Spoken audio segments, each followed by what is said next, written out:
नमस्कार। मैं संजय त्रिपाठी आज के वीडियो में आपका स्वागत करता हूं। फ्रेंड्स, ये हिंदू मुसलमान विवाद क्यों होते हैं, बार बार दंगे फसाद क्यों होते हैं, बार बार ये विवादों में क्यों रहता है, बार बार मामले कोर्ट में क्यों जाते हैं, बार बार ये मुल्ला मौलानाओं की तरफ से बेतुके और जहरीले बोल बोले जाते हैं। आखिर ऐसा क्यों है? ये विवाद इतने पुराने क्यों हैं जो सुलझने का नाम नहीं लेते हैं? क्या इसका कोई हल है? क्या संविधान में कोई हल है? क्या सरकारों पास कोई हल है या समाज के पास कोई हल है? इसके लिए 1000 साल पीछे जाना पड़ेगा। लगभग 1000 साल पहले की बात करें तो 1000 साल पहले या 1200 साल पहले देखें तो भारत की अर्थव्यवस्था शानदार हुआ करती थी। दुनिया में सबसे बेहतर अर्थव्यवस्था भारत की हुआ करती थी। भारत दुनिया में जगमगाता हुआ एक सितारा था, सोने की चिड़िया बोला जाता था। जब इस्लाम का उदय हुआ 1400 साल पहले, तब इस्लामिक कट्टरपंथी लोग, या यूँ कहें वो एक लुटेरों का गैंग था जो सिर्फ लूटने के मकसद से दूसरों पर या दुनिया पर अटैक करना चाहते थे, लोगों को गुलाम बनाना चाहते थे। क्योंकि लुटेरों को काम क्या होता है? लुटेरे सिर्फ लूटना जानते हैं, आतंकवादी सिर्फ मारना जानते हैं और कुछ नहीं। उनके पास माइंड नहीं होता, वो सिर्फ जंगली जानवरों की तरह सिर्फ शिकार करना जानते हैं। फ़र्क यहीं से शुरुआत होती है। एक तो शिक्षा की कमी। जब इंसान शिक्षित नहीं होता है, एक माहौल नहीं होता है ज़िंदगी जीने का बेहतर, तब ऐसे आक्रांता पैदा होते हैं जिन्हें लुटेरे बोलते हैं, गैंग बोलते हैं। और इन्हें इस तरीके से परिभाषित कर सकते हैं कि पूरी दुनिया पर अपना राज स्थापित करने के लिए जितनी लाशें ढेर लगानी हो वो लगाने के लिए तैयार रहते हैं। ये मानसिकता है, ये इस्लामिक मानसिकता आज भी नहीं बदली। कहते हैं आतंकवाद का कोई धर्म नहीं होता, लेकिन जब से धर्म बना तब से ही आतंकवाद शुरू हुआ। दुनिया में सबसे ज़्यादा आतंकवाद तभी से शुरू हुआ जब मुस्लिम आक्रांता दुनिया में आने लगे, बढ़ने लगे। कई देशों को लूटना शुरू किया, मारना शुरू किया, और यहाँ तक कि रास्ते में जो मुस्लिम डोमिनेटेड एरियाज़ थे उनको भी मार काट करके जीत लिया गया। फ़र्क इसी बात का है कि दिमाग में तो हैवानियत समाई हुई थी, लूट मार। यही मेन मकसद था इन मुस्लिम आक्रांताओं का। फिर उनके मन में दिमाग में एक प्लान चलता था, वो है कि इस्लाम का प्रचार करना है। इस्लाम का प्रचार तब होगा जब दूसरे धर्म के नामो निशान मिटाए जाएं। जैसे आपने देखा होगा 1000 साल पहले नहीं, अभी कुछ ही साल पहले की बात करें तो बगदादी क्या करता था? ISIS, वो जो प्राचीन स्तंभ थे, जो धार्मिक स्थान थे या जो ऐतिहासिक स्थल हुआ करते थे, सबको तोड़ दिया। क्यों तोड़ दिया? क्योंकि वह अपना प्रभुत्व स्थापित करने के लिए ऐसा करते हैं। उसी तरह जो शुरुआत में मुस्लिम आक्रांता आए उन्होंने भी वही किया। जो भी रास्ते में धार्मिक स्थल आए उनको तोड़ते चले गए। स्कूल, जो विद्यालय उस समय हुआ करते थे, विश्वविद्यालय हुआ करते थे, उनमें आग लगाने का सिलसिला शुरू हुआ। ये एक पल नहीं, ये सैकड़ों साल चलता रहा। भारत की जो ऐतिहासिक जो धरोहर थी उसे मिटा दिया गया। कैसे मिटाया? ये ऐतिहासिक धरोहर एक दिन में नहीं मिटी, इतने साल लगे हैं। बार बार मिटाने का प्रयास किया गया, लेकिन सनातनी लोगों ने हार नहीं मानी। उसका जीता जागता परिणाम है आज भी भारत दुनिया में चमक रहा है। क्यों चमक रहा है? क्योंकि नीति स्पष्ट है। दिमाग में सिर्फ एक बात गूंजती है, वो है वसुधैव कुटुंबकम। मतलब हम तो हैं ही, लेकिन पूरा दुनिया ही हमारा परिवार है। हम सब एक जैसे हैं, तो एक दूसरे का सपोर्ट करते हैं।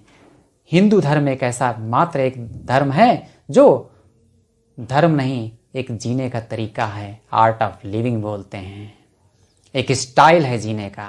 एक कहते हैं जिंदगी के जीने का एक नज़रिया है, एक स्टाइल है। तो हिंदू धर्म में कभी नहीं सिखाया गया कहीं आक्रमण किया जाए। भारत ने कभी भी बाहर किसी भी देश पर आक्रमण नहीं किया। क्यों? क्योंकि मानसिकता है। लेकिन जो इस्लामिक मानसिकता थी वो आज भी बरकरार है। इस्लामिक मानसिकता वो थी कि पूरी दुनिया में इस्लाम को स्थापित करना, बाकी सब धर्मों को मार दिया जाए और खुद पूरी दुनिया पर राज किया जाए। ये इस्लामिक कट्टरपंथ की निशानी है। जैसे कहते हैं कि गजवाए हिंद, जब मुग़ल आए तो मुग़लों ने भी पूरे भारत में यही करने की कोशिश की, धर्म मिटाने की कोशिश की, मंदिर तोड़ने की कोशिश की, नामो निशान मिटाने की कोशिश की और विश्वविद्यालयों में आग लगा दी। स्कूल जो छोटे मोटे चलते थे वो सब तोड़ दिए गए और जो पढ़ाने वाले शिक्षक हुआ करते थे, यानी उस समय जो टीचर हुआ करते थे, उनको या फिर मार दिया गया या फिर इस्लाम कबूल करने के लिए प्रेशर डाला गया। तो हर तरीके से संस्कृति मिटाने की कोशिश की गई। लेकिन इतने प्रयास करने के बावजूद, 1000 साल प्रयास करने के बावजूद ये परंपरा नहीं मिटी। ये प्रकृति का कानून, प्रकृति का नियम, यानी हिंदू धर्म एक प्रकृति का बनाया हुआ धर्म है। इसे धर्म नहीं कहते हैं, ये एक हर व्यक्ति की जिम्मेदारी है, ड्यूटी है, जिसे बोलते हैं हर व्यक्ति का संविधान है। इस संविधान को बनाने की ज़रूरत है। यदि दुनिया में संविधान लागू हो जाए, प्रकृति का संविधान, तो फिर भारत जैसे देश पैदा होते हैं। लेकिन जब उस संविधान को मिटा दिया जाए तब इस्लामिक आक्रांता पैदा होते हैं। जैसे आज भी दुनिया में जो आतंकवादी हैं सबसे ज़्यादा मुस्लिम धर्म से ही हैं। क्यों हैं? क्योंकि आज भी उनके मुल्ला और मौलाना, आम मुसलमान ऐसा नहीं है, लेकिन ये मुल्ला और मौलाना ये आग उगलते हैं, लोगों को उकसाते हैं आगे बढ़ने के लिए, लोगों को सब उकसाते हैं आज़ादी पाने के लिए, गजवाए हिंद करने के लिए, भारत में हिंदुओं को मारने के लिए और अपना आधिपत्य स्थापित करने के लिए।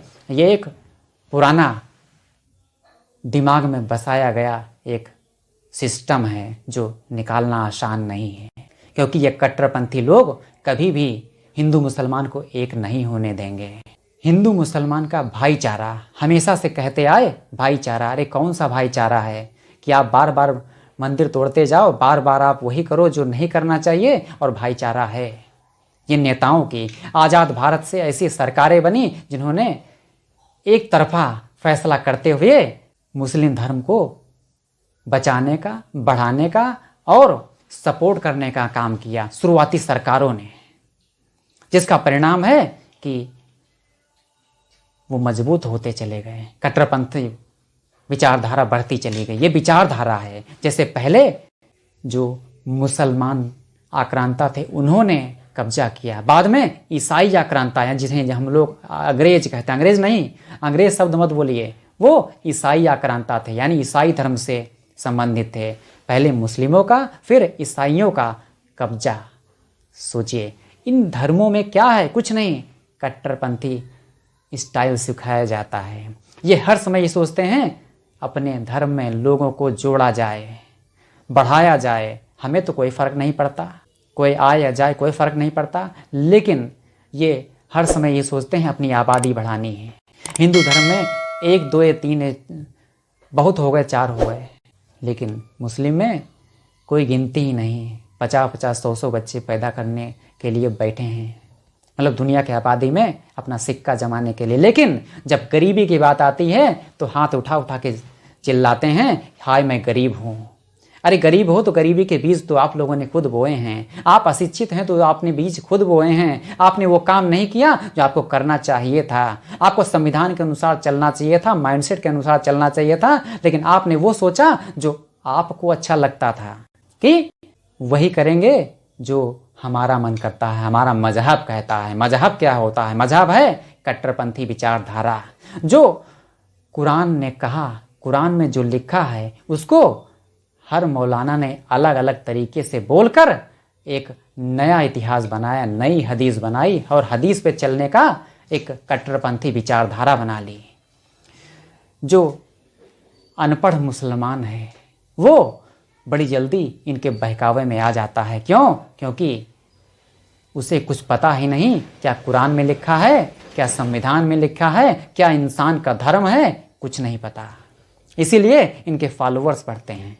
जिस दिन मुसलमान शिक्षित हो गया तो मुसलमानों को रोकना मुश्किल हो जाएगा, यानी इस्लाम छोड़कर लोग भाग जाएंगे। अब आते हैं कि मंदिर मस्जिद विवाद हैं क्या। जब मंदिरों को तोड़कर मस्जिदें बनाई गईं, हर जगह पर यही सिस्टम अपनाया गया, तो वो आज तक एक झगड़े की जड़ बना हुआ है। वो झगड़े की जड़ कहाँ से शुरू होती है? वो झगड़े की जड़ शुरू होती है मानसिकता से। मतलब आज भी मुगलों के वंशज खुद को बताते हैं। अगर ये मुगलों के वंशज हैं तो इनको बुरा क्यों लगता है, और अगर आप उनके वंशज नहीं हो तो आपको बुरा लगना ही नहीं चाहिए, क्योंकि ये मंदिर हिंदुओं की संपत्ति है। इसे वापस लेना कोई गैर कानूनी काम नहीं है। अब बार बार ढिंढोरा पीटते हैं प्लेसेस ऑफ वर्शिप एक्ट 1991।